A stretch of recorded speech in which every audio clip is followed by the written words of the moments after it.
Line Arabian dates. இப்போ அது லயனா டே. இது தரும் ஆரோக்கியம் இயற்கையானது. லயனா பிரீமியம் டேட்ஸ்.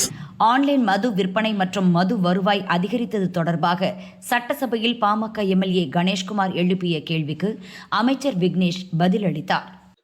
ஆன்லைன் மூலம் இந்த மது விற்பனையை துவங்க உள்ளதாக கூறியிருக்கக்கூடிய விஷயத்திற்கு பாட்டாளி மக்கள் கட்சி தன்னுடைய முழு எதிர்ப்பை இந்த நேரத்தில் பதிவு செய்கிறது. இந்திய அரசியலமைப்பு சட்டம் ஆர்டிகல் 47 படி உணவு மருந்து அமைச்சர் அது கூட தவறான புரிதல் தான். நேற்று இது சம்பந்தமா இதுக்கான விளக்கமாகவும் செய்தியாளர்கள் மத்தியில பேசியிருந்தோம்.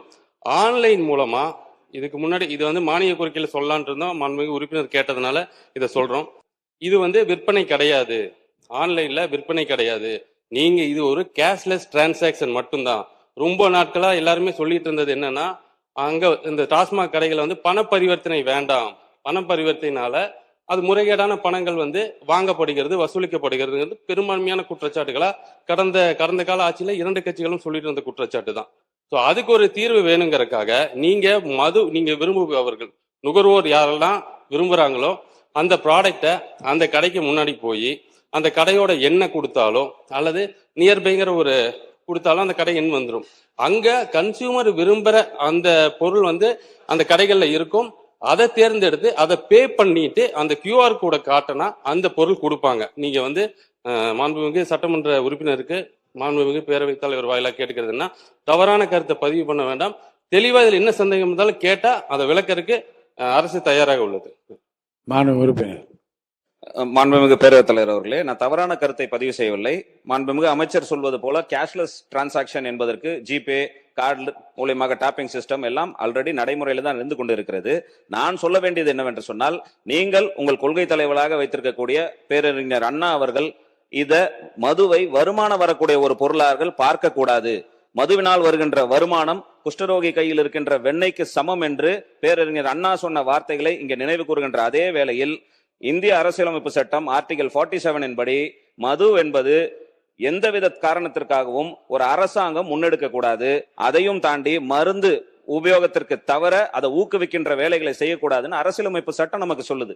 அப்படி அரசியலமைப்பு சட்டம் இருக்கும் பொழுது நான் ஒருங்குமுறைப்படுத்துகின்றேன், சரி செய்கின்றேன். மதுவினால் வரக்கூடிய வருமானத்தை 5000 கோடி நாங்கள் பெருக்குகிறோம் என்று சொல்லக்கூடிய விஷயங்கள் என்பது இந்த தமிழ்நாடு அரசிற்கும் இந்திய அரசியலமைப்பு சட்டத்திற்கும் எதிராக அமைந்திருக்கிறது என்பதுதான் என்னுடைய கருத்து. மது விற்பனையை குறைப்பதற்கான நடவடிக்கை இந்த அரசு மேற்கொள்ள வேண்டுமே தவிர அவர்களுடைய அந்த அமைச்சர் இந்த மது கடைகள் மது சம்பந்தமான கொள்கைகள் இதை மானிய கோரிக்கைகள்ல ரொம்ப டீட்டெயில்டா பேசலாம் அப்படின்னு தானே இருந்தேன்.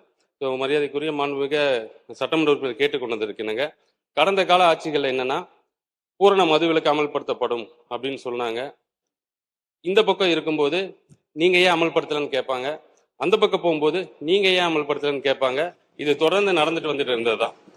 அப்போ கடந்த காலத்துல அந்த துறை சார்ந்த அமைச்சர் பேசும்போது என்ன சொல்லியிருந்தாரு அப்படின்னா, இந்தியா ஃபுல்லா மது விற்பனையை தடை செஞ்சா மட்டும்தான் பூரண மது விலக்குங்கிறது தமிழ்நாட்டுல சாத்தியம் அப்படின்னு சொல்லியிருந்தாங்க.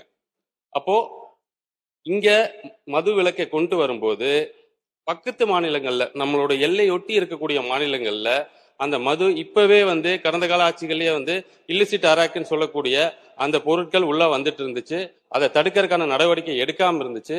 எங்களுடைய அரசு மதுவை மக்களுக்கு எளிதாக கிடைக்கிற வண்ணம் செய்யக்கூடாது அப்படிங்கிறதுல ரொம்ப தெளிவா இருக்கும். அதனாலதான் இந்த கோயில் பக்கத்துல இருக்கிறதுல பேருந்து நிலையம் பக்கத்துல இருக்கிற இடத்துல எல்லாம் நாங்க அதை க்ளோஸ் பண்ணிட்டு இருக்கோம். அப்புறம் மாண்புமிகு சட்டமன்ற உறுப்பினருக்கு ஒன்று தெரிவிச்சுக்கிறது என்னன்னா, தமிழக வெற்றி கழகம் என்னைக்கும் மதுவினால் வரக்கூடிய வருமானத்தை உயர்த்துவோம் அப்படின்னு எங்கேயும் சொன்னதும் கிடையாது. மதுவினால் வரும் வருமானம் உயர்வதற்கு சந்தோஷப்பட்டதும் கிடையாது.